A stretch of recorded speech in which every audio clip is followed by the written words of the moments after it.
GM, what is going on, guys? Today we have the pleasure of speaking with Nikhil, founder and CEO of Predicate, formerly Ethos. Welcome to EigenLayer Unlocked, an interactive educational journey through the EigenLayer ecosystem created by technical founders and builders for the entire crypto community. A special thank you to our partners, AltLayer, Polymer, Authentic, Skate, and Lagrange for helping to make this happen. Our goal is to raise the collective knowledge of the EigenLayer AVS ecosystem and unpack the technical designs of the top teams in the space. Welcome to EigenLayer Unlocked. GM, what is going on, guys? Today we have the pleasure of speaking with Nikhil, founder and CEO of Predicate, formerly Ethos. And today we are going to be hearing about simplifying transaction prerequisites. Nikhil, welcome to the show. Thanks so much for having me. Excited to be here. Absolutely. Let's dive in.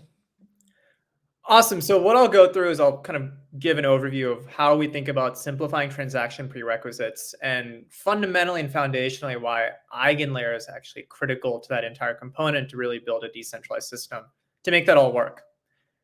So before we do anything, I think it's first helpful to talk about, so what in the world are prerequisites? Why do they matter? And before even looking at Web3, it's actually helpful to look at Web2. So you look in the early internet, all major applications pretty much had some type of custom rules and conditions that they have on the back end. And it was crucial for them to scale. And I have a few examples here. So let's take PayPal. PayPal built an entire anti-fraud mechanism because they were worried that, hey, we're about to build this entire payment system.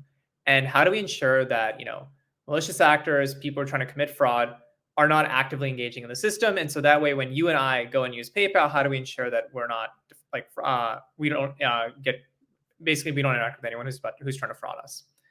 And they built what they call really a policy engine for that on the back end. So it's an entire system of really pre-transaction rules. Another one is Airbnb.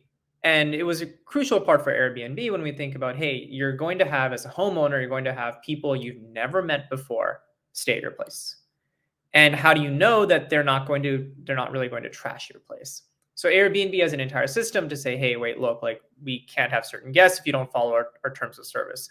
And that, of course, is informed by prior hosts. So when you're about to host someone, you have some amount of trust that prior hosts have said, look, this person's okay. Uber is very different here than, PayPal and Airbnb sounds a bit like, blacklisting at the end of the day. Uber is very different. So Uber has a policy engine. They call it a policy engine.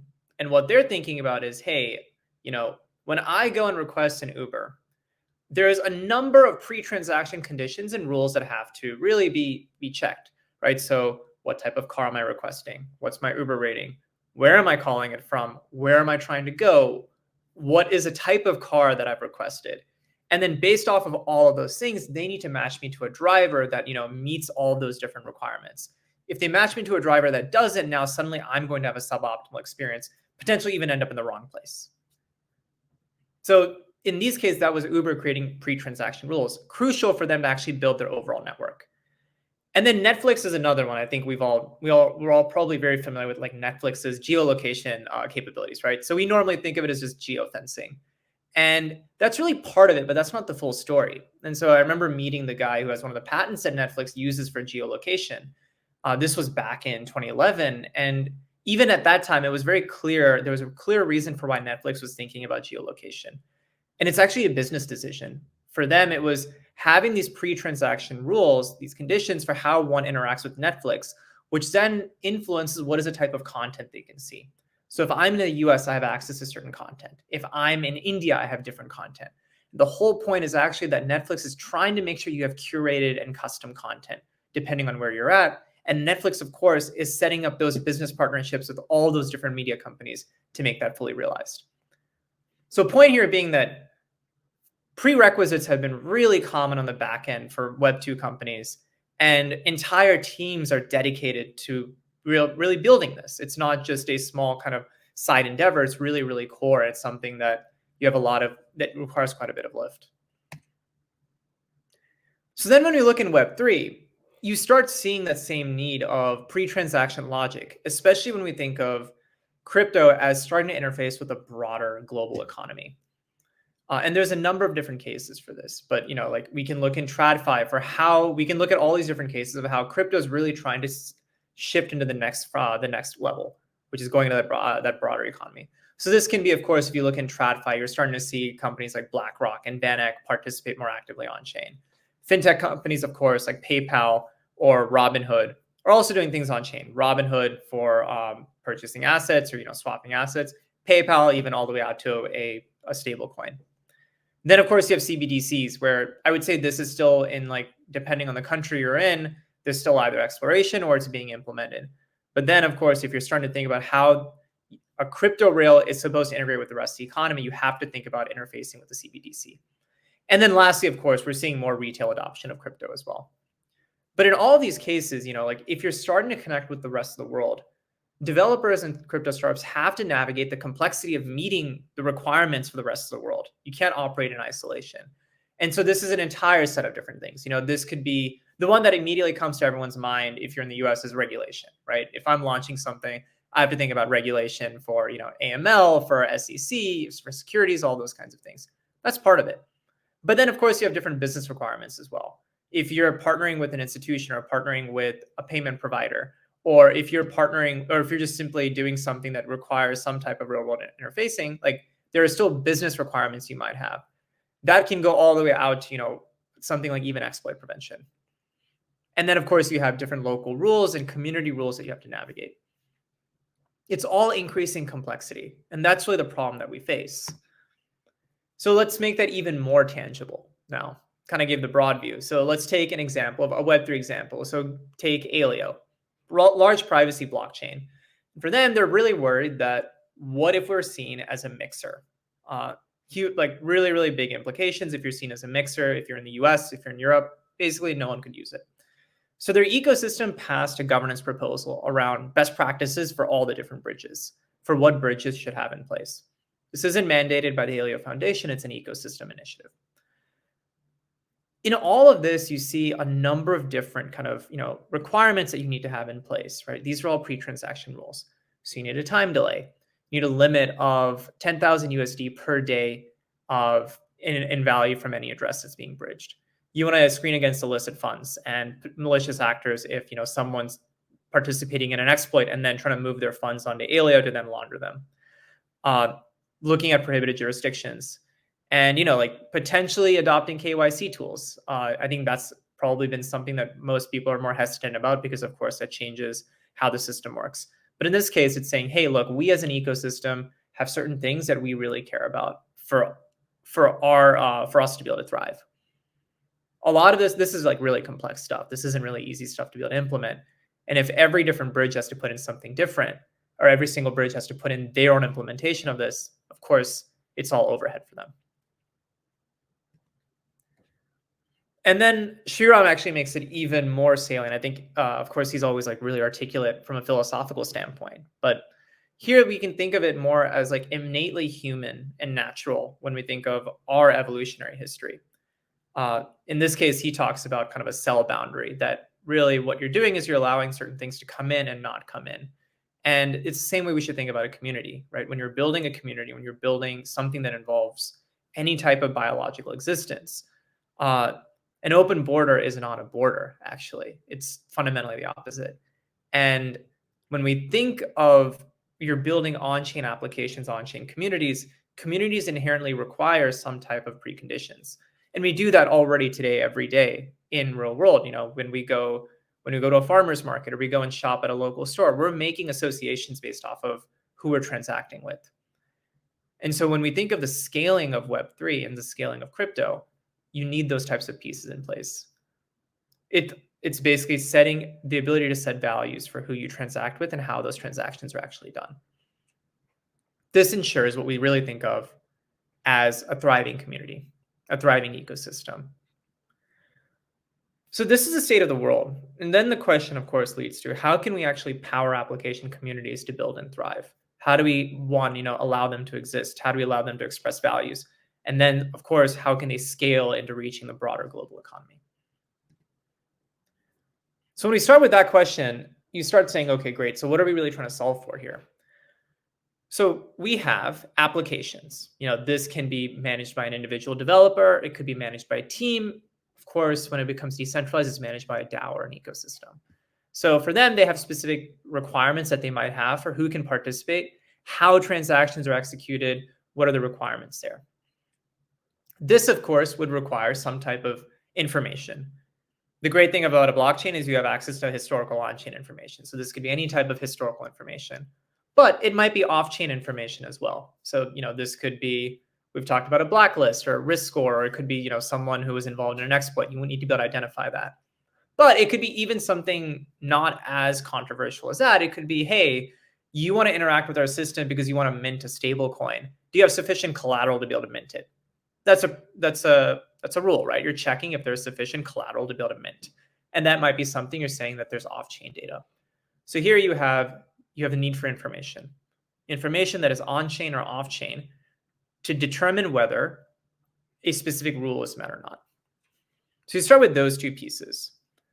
The last question is, how do you actually enforce that those rules are met for every transaction? It's a little difficult for an application to do that inherently in their system because you're involving some type of compute. Just not possible from a smart contract standpoint at a technical level.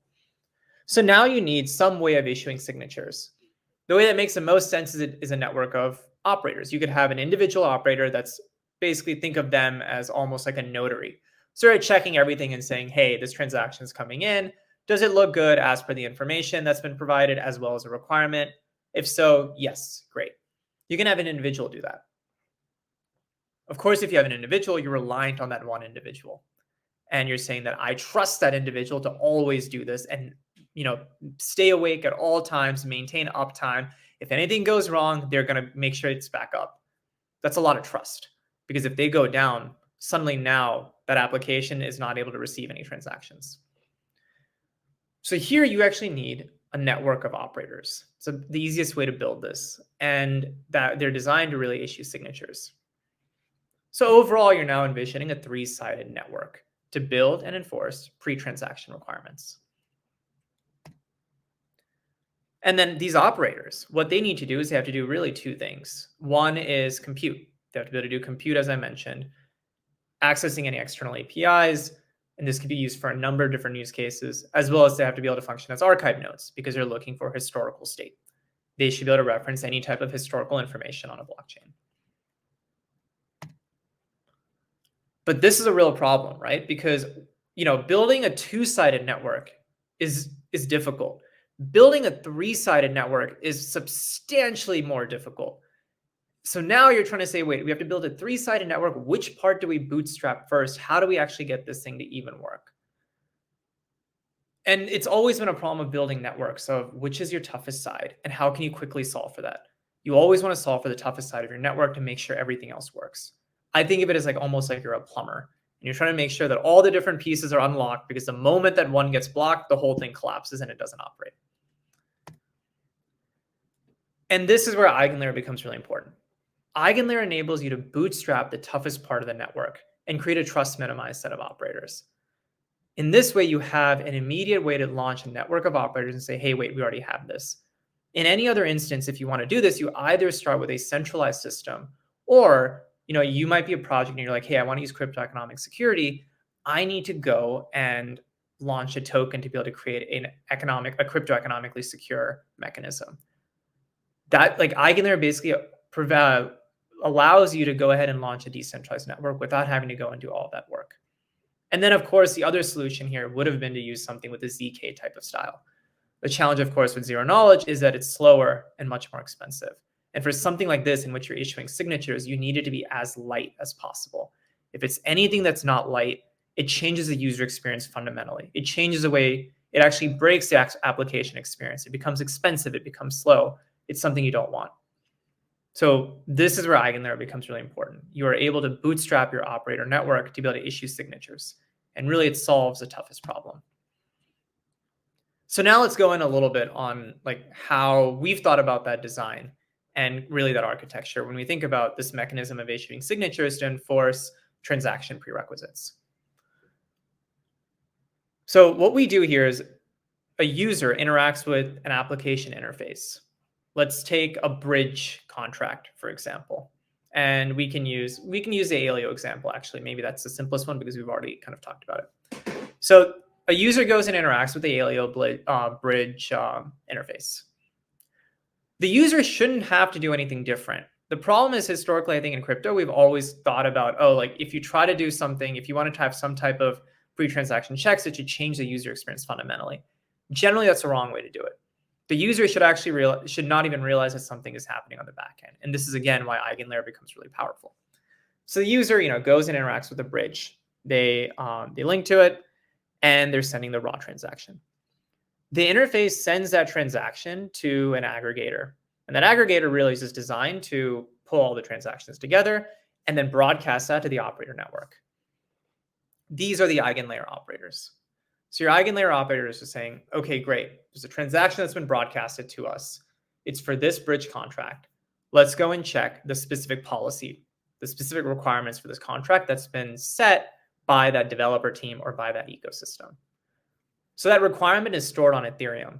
And in this case, you're able to maintain a decentralized and a trust minimized mechanism because you can actually have the owners of that policy be anyone, the ones who are supposed to be responsible for it. So the operators go and check to see if the signature or to see if the transaction meets those requirements. So they pull the requirement and then they say, wait, we have to do some compute here. We need to make a decision of yes or no. So they'll pull the relevant information from Onchain when they function as a historical or an archive node. And they can also, of course, pull off-chain information. So this could be anything. It could be, in this case, from an Alio standpoint, it could be risk data. Has the user been involved in an exploit before? Are they a sanctioned entity? So in this case, they go and pull that information. They make a decision. And then if the transaction meets the requirements, they issue a signature. So they enforce a policy and then issue a signature. That signature is sent back to the user. So when they actually hit submit on their transaction, the signature is embedded in the transaction object. Again, the user has never realized that this happened. This should have all happened sub-second. But the user hits submit and the signature is nested in the transaction object. So when the transaction goes through to the actual smart contract and hits a mempool, the transaction is only processed because it has a signature from the operator network. EigenLayer essentially here enables that entire structure of pre-transaction check, validation, issuance of signature. And again, sub-second latency with the ability of saying, look, the user experience should never change.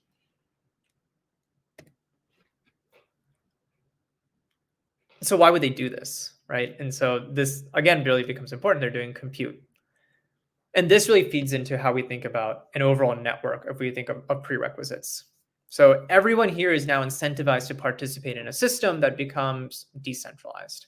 So information providers, of course, are supplying information and they get economies of scale. They say, hey, look, we're going to get paid for this. We're providing information that's being utilized. Applications are saying we have pre-transaction rules. We have policies that we need to be enforced. So they're putting that in place. And this is where operators and restakers come in. Operators are responsible for enforcing that a transaction meets the requirements. And so they're going to say, hey, look, we are doing a compute here. We have overhead, we're running a machine. And then same, restakers are providing the economic security to make this all trust minimized. And so they're earning yield and they'll demand yield to issue these signatures. The important part here is, of course, the applications of demand for it. So there's different ways of thinking about how an operators and restakers make money. One is, of course, a user can have some type of fee that you can have a fee that's imposed on the user. Depends on the level of compute. This could be a few cents. This could be $1, $2. It really just depends on the type of requirement that's needed and the type of compute that's needed. So either you have a fee that's paid and the fee is paid before the transaction is executed. So it's the first step in the entire transaction flow. Alternatively, of course, an application could subsidize the fees on behalf of their ecosystem. So you can say, hey, look, we'll subsidize it.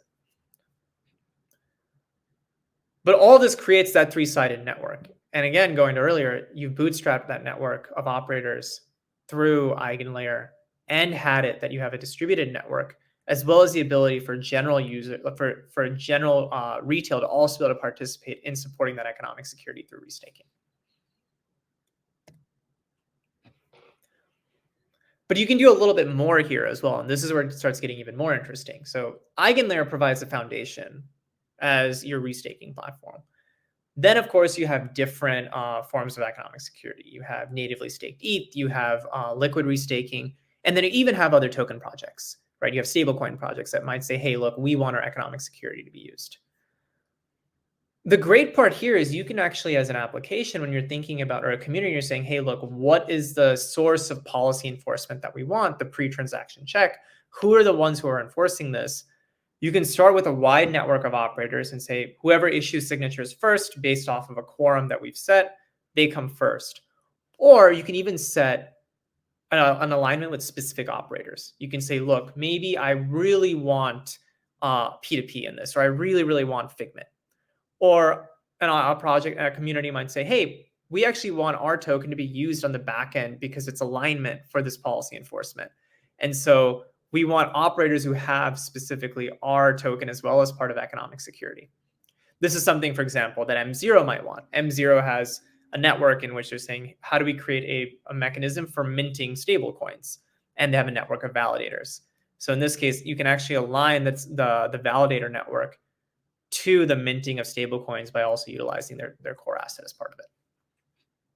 But that flexibility can become really powerful when you're starting to think about what is a use case that you want and what are certain things that you might actually want in place. And that leads here. Let's take an intent system. This is a different use case, but again, this expressivity becomes really valuable when we think of an operator network. Traditionally in intents, the user right now, such as myself, express the outcome that we want of the transaction. Usually it's like something like, I want best price for this swap. That's the most common I think of that as like V0 of intents. But over time, you're going to have more complex types of intents. And really at the end of the day, I should be able to have expressivity in terms of how are my intents executed? Because I might actually care about that. I might care that my transaction goes to a route that's not been exploited in the last 6 months because I'm saying, hey, look, I'm moving a larger amount of funds. And, I've done that before in the sense of which front end interface do I use for certain swaps? It's because I'm like, I'd rather use a Uniswap Labs interface versus something I don't know, because I'm like, maybe this time around, I'm willing to pay the fee, right? There's certain things that I really care about here. And we should envision the same for intent systems. So now in an intent system, you express your preferences. So here it's, in this case, for this diagram, I want to express an intent that I do a swap of degen on base for ETH on Ethereum, but I don't want it to go through any routes that have been exploited within the last 6 months. So I've expressed that preference. From there now, that transaction needs to be broadcasted to a middleware that is then broadcasted to an operator network. The operator network, again, brings in the relevant external information to say, hey, these are the routes in which a transaction, or these are the routes in which you can execute the transaction while meeting this specification. The operators do a compute and then give the outcome, and then the transaction is executed through solvers in a traditional intent system. But going to here, when I was talking about, you can actually start specifying what types of operators. This gets valuable, right? Because now suddenly, if I have a generalized intent system and I'm trying to set specific operators, or I'm trying to set specific routes, you also can have specific operators who are the ones who are fulfilling the checks based off of what assets they're holding. You can specify, I want specific operators, or I want operators who are holding certain collateral for economic security, because they are now the ones who are incentivized to do this correctly. You're able to start doing an entire spectrum of specifications. Again, trying to do this in a more generalized network, if you were to do this without something like EigenLayer, becomes infinitely more complex and more difficult. So it's all about the ways of how you can use EigenLayer to align your economic security and your compute and your pre-transaction checks. And really what that enables is a more sovereign and expressive transaction paradigm, all while retaining decentralization. That's fundamentally never been done. We've seen some of these types of executions in Web 2, in traditional fintech rails, where you rely on centralized intermediaries to process, validate transactions. But having it in a trust minimized, decentralized manner to be able to execute all of these things is something that is only possible in Web 3, and only possible when you use something like EigenLayer. So that's really kind of how we envision the world, and where EigenLayer is really powerful when we think of the ability of transaction prerequisites. So I'll pause there. Thanks a bunch. That was phenomenal. Yeah, great. I do have several questions here. So let's get into it. First of all, that was great. I love how general the system is. And you know, using the EigenLayer operator set, the Ethereum operator set through EigenLayer for quite a robust set of potential use cases. I want to hop back to, I guess, let's hop back to the intent example first, because I wrote it down in my notes as intent preferences back in slide like 8, and this is slide 14, and then you ended up getting there. So cool. Yeah, so I think this was like automatically just really just a strikingly obvious use case for this system. As we see intents get more and more prevalent, like you said, right now the main lever that people try to pull is best execution price, and then maybe they'll slide the latency lever, you know, back, right? If they don't really care how quickly they get filled, but they really want the best price. Can imagine, you know, bigger transactions, bigger institutions using that sort of trade-off. And you know, we can also pull different kinds of levers. We've had several conversations with Arjun from Everclear about the way that these solvers tend to rebalance positions. And so it's not just the intent submitter, the person who's trying to submit the transaction, but it's also the solvers that are rebalancing their inventory. And maybe you know, you don't really care if you're you want the ETH, right? In this example, you want to get rid of Degen, you want the ETH, but maybe you don't care if it's ETH on Ethereum or Optimism or Arbitrum. You can kind of create this set of trusted rollups. As long as it's on one of those, you know, you would be fine with the outcome, and then choose the best parameters for that. Best price is maybe Optimism. So you take the ETH on Optimism, right? And you could, and what you're saying is you can check those the state of the solvers, basically price quotes and latency quotes. You can check that ahead of time and then submit the transaction for the ideal path. That's right. So it depends on how you do the flow here, but that's right. So generally speaking, that's right. So you have a network, you have solvers, right? And solvers are responsible for constructing the transaction pathway. And so then what they'll need to do is say, hey, we're constructing the transaction pathway. What we'll have to do is we should check. We need a validation. We need a check saying that, yeah, this meets a requirement. And so as they're doing that, they're able to basically broadcast to the operators, and the operators are pulling the relevant information needed to say, yes, yes, no, this one isn't good. Yes, this one's good. No, this one isn't good. So that way you have that ability to express, because otherwise, if you try to have all that done by a solver, it starts becoming more and more computationally heavy. You're going to lose the expressivity. You're going to have challenges around latency.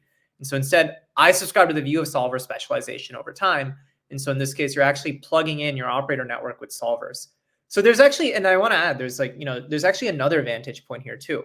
So here we're talking about the user expressing preferences for their execution. You can also have, presumably solvers will likely have special preferences for how transactions are executed and which ones they do.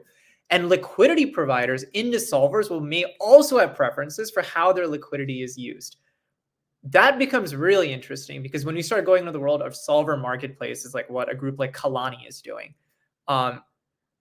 you'll probably have LPs who are saying, here's how I want my liquidity used, or here's certain cases in which I don't want it to be. But how do they actually have the ability to express that?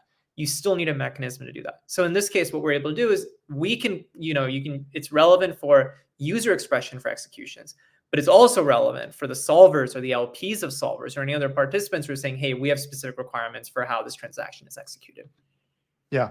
Yeah. Didn't think about the LP use case there. That's really cool, and very, very excited about what Kevin is doing at Kalani with solver coordination. Awesome. Okay. That makes a ton of sense. And I think this solution is very powerful for intent. That came to mind because the predicate here, like when I was going through English class, I always learned, like, you know, subject and a predicate makes a complete sentence. And so, you know, when I'm thinking here and I see that these are predicates, right? What is the subject? Intents, I think, fit very, very nicely in that framework. I want to dive a little bit deeper into the architecture here. So I think we'll cycle back a couple of slides to here. And so I see the flow goes bottom up. I think it makes a ton of sense as the client sends their raw transactions with the Predicate SDK. They broadcast these tasks to the operators and essentially tasks are the different checks that the operators are going to sign off on or not. And then ultimately, and so these checks, maybe we split those into two different buckets. We have the on-chain checks that checking different on-chain balances, account balances, bridge routes, et cetera, verified contracts potentially. The second bucket would be any data, any checks that aren't available to do from these archive nodes on-chain and have to go into the off-chain world. Yep. So I want to dive a bit deeper into this off-chain component and how this off-chain data is brought into an environment where these operators are able to check it. Do you use oracles? Can anyone provide this information? What is the extensibility of some of these predicates that rely on some data that's only available in some far off distant land? Yeah, it's a good question. So in the case of off-chain calls, really what you're trying to do as an operator is really determine a yes or no for some requirement. And so maybe the simplest example here would be like a group like TRM. So TRM, as you might know, provides risk scores for transaction data. A lot of front-end interfaces use TRM, but you might also use it for back-end for your smart contract to say, hey, we just really want to avoid any address that's been a sanctioned entity, like a North Korean entity who's trying to facilitate terrorist financing. So, all right, great. So we know TRM has their data off-chain in a database. It's highly private data. They're never going to make that public, right? That is their data moat. But what you need is you just really need a mechanism to just say, hey, there's this address.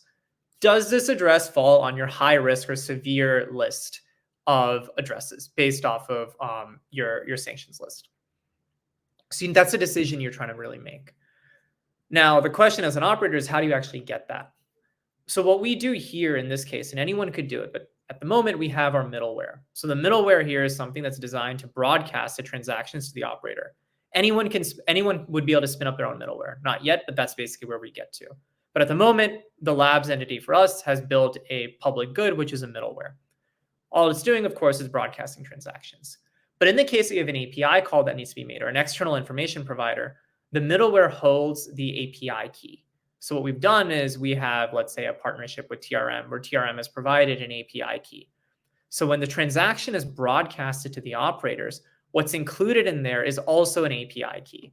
So the operators can say, okay, great, we can use this API key to go and make the call to TRM and say, all we're doing is sending this transaction, tell us yes or no.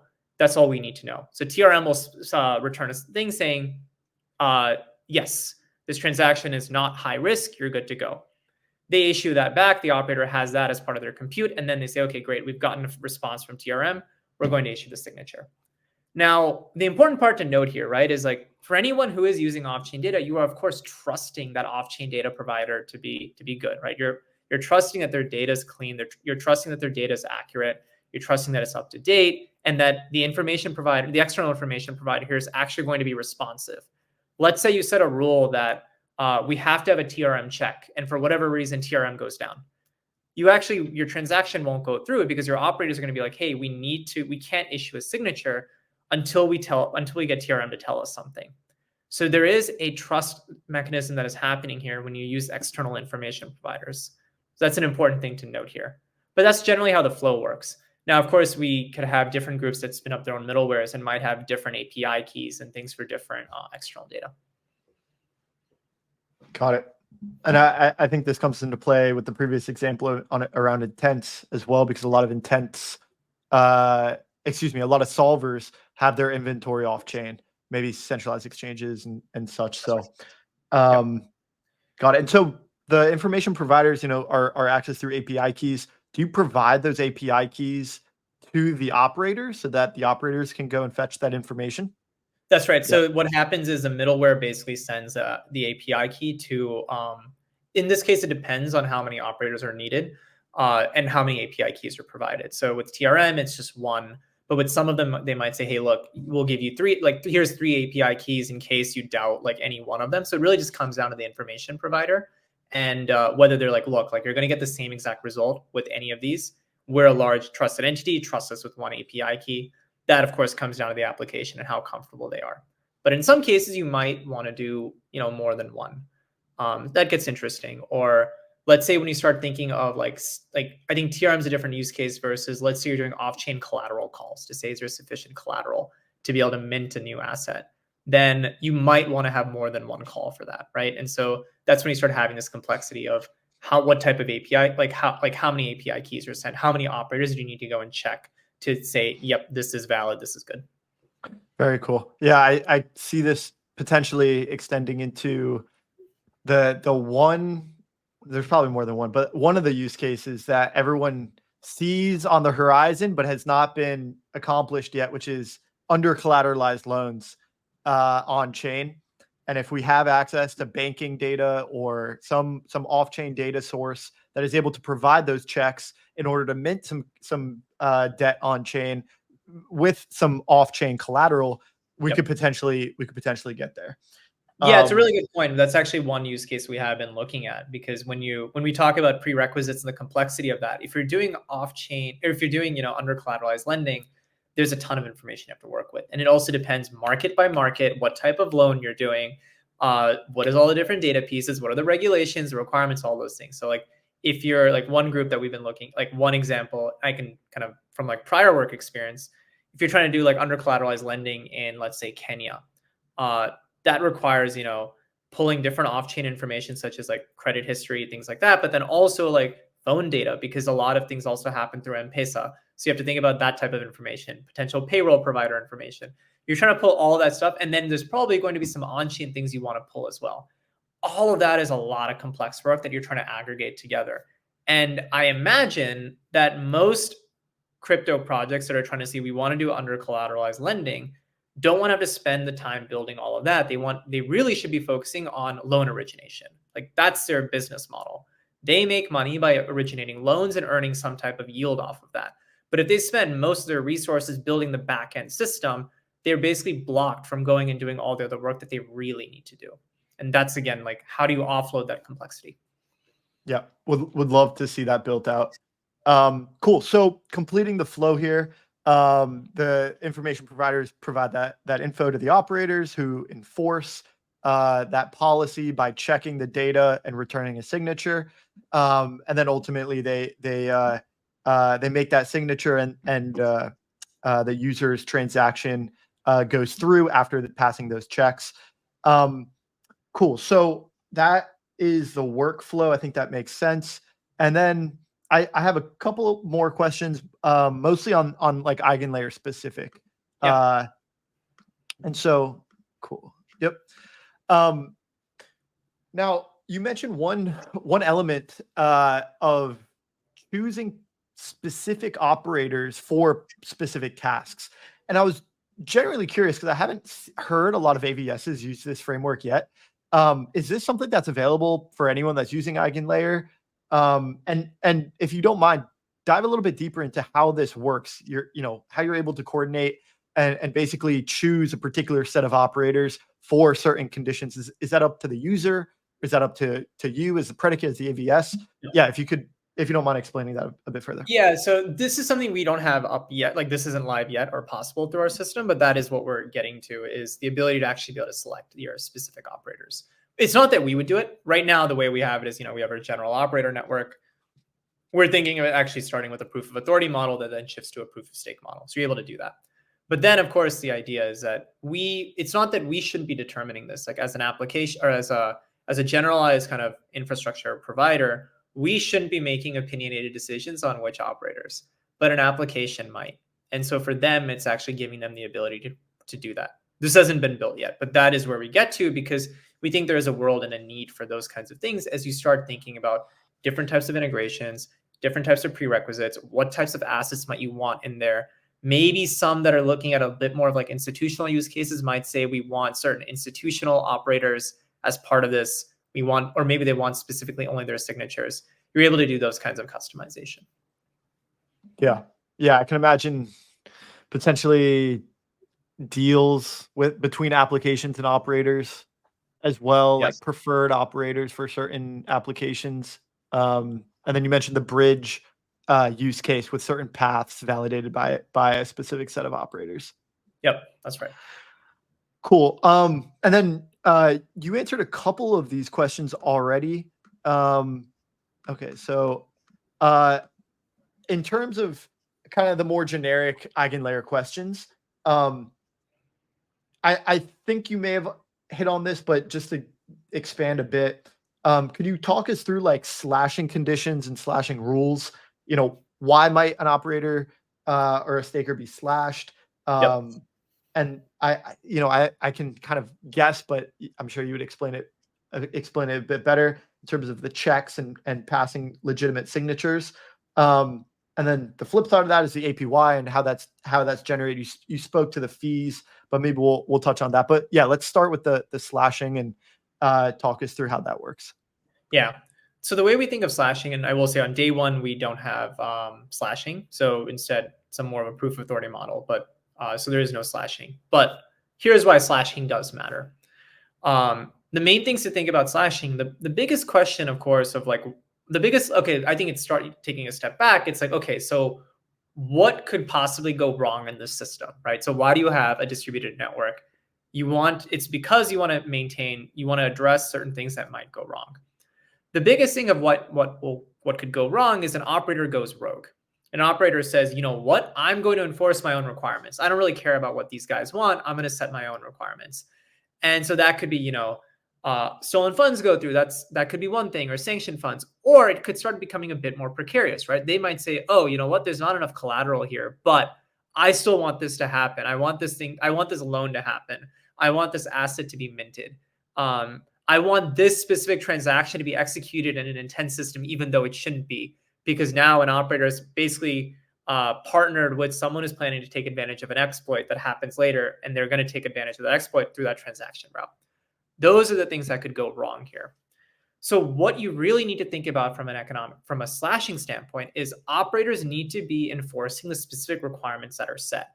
And this isn't opinionated, it's deterministic. Because really what they're doing here is they should be checking the specific rules that are set by that application. The actual rules are stored on Ethereum, and it tells the operator, here is the data you should be using. Here is the off-chain data. Here's the on-chain historical data. It's meant to be deterministic. This isn't something that they're like, oh, let me think about what's the best way to do it. It's like, no, this is the right way. So given that world, you want the operator to behave the way that they're supposed to do. The other risk too, right, is if you don't have, if an operator decides to do their own things, they can also censor an application. They could say, we're not going to allow certain transactions to go through, even though they should be. That's a big problem for an application, because now you suddenly have a centralization. You now have a censorship vertical that's happening, or a censorship exposure. So that's where this becomes really important, is ensuring that operators issue signatures when they should be and don't issue signatures when they shouldn't be. You could have slashing. I know there's been discussions, like we've thought at one point about, do we need slashing for uptime? We're not sure yet. And that's because you have a distributed network of operators. So in this case, it's the first signatures that are issued are the ones that are included. The application sets a quorum. So maybe they'll say we want 3 signatures. So it'd be the first 3 signatures. Now, that might be enough of an incentive. You may not need slashing if an operator isn't responsive.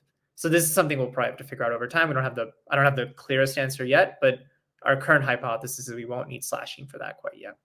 And so the flip side of that being the APY and sort of the rewards, I think the demand speaks for itself, right? And they're monetize and charge some fees based on that, the demand for these checks and prerequisites.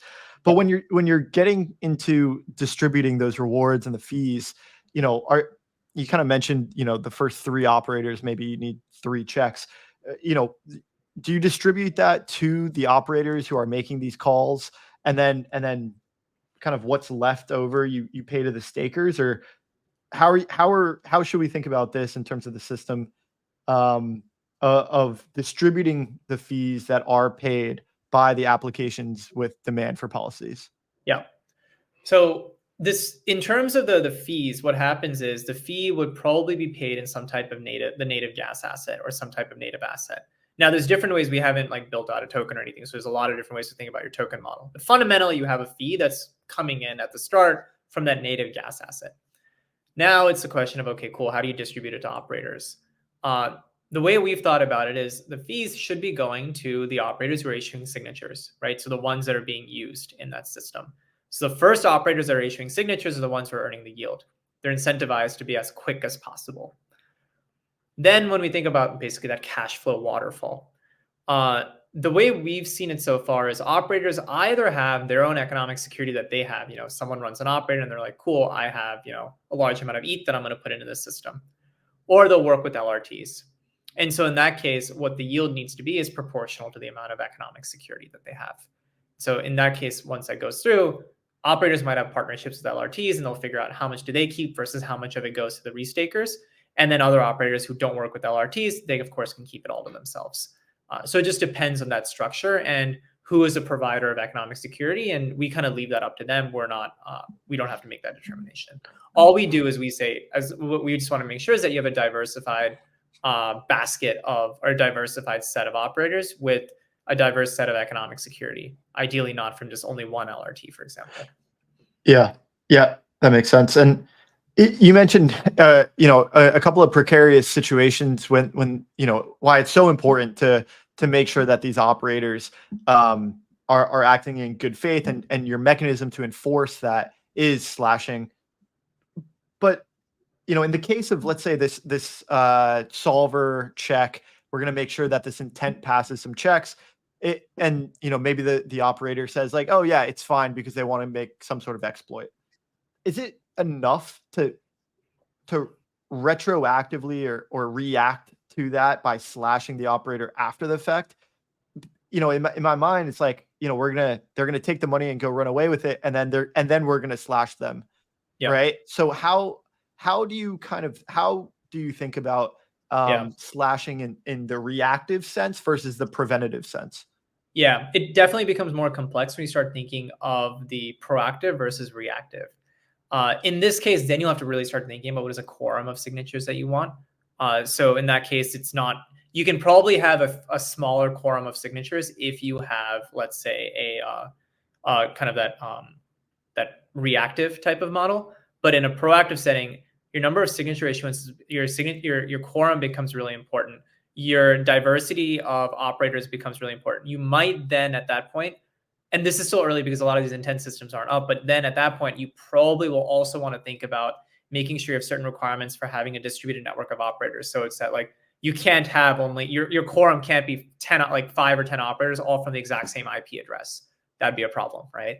And so you'll have to actually probably require a diversity of operators' signatures before a transaction can actually be executed through an intent system. So it starts becoming a bit like, running a blockchain almost, right? Like when you start thinking about those things is what's your network of validators, you're processing transactions. So how do you have a distributed set there? How do you know that they can all behave appropriately? And even if someone behaves maliciously or a set of them behaves maliciously, how do you ensure that that doesn't wreck the whole system? Then you start looking at, the tested, tried and true models of crypto economic security as we've seen for L1s. And the good part here is you're using something like ETH as economic security. If we were using our base asset, if we were just, an L1, now, of course, we're having to think about how do we ensure the value of our L1 token. Whereas in this case, you say, look, ETH is presumably more robust here than anything else. These are all the fun choices and decisions that application builders get to make.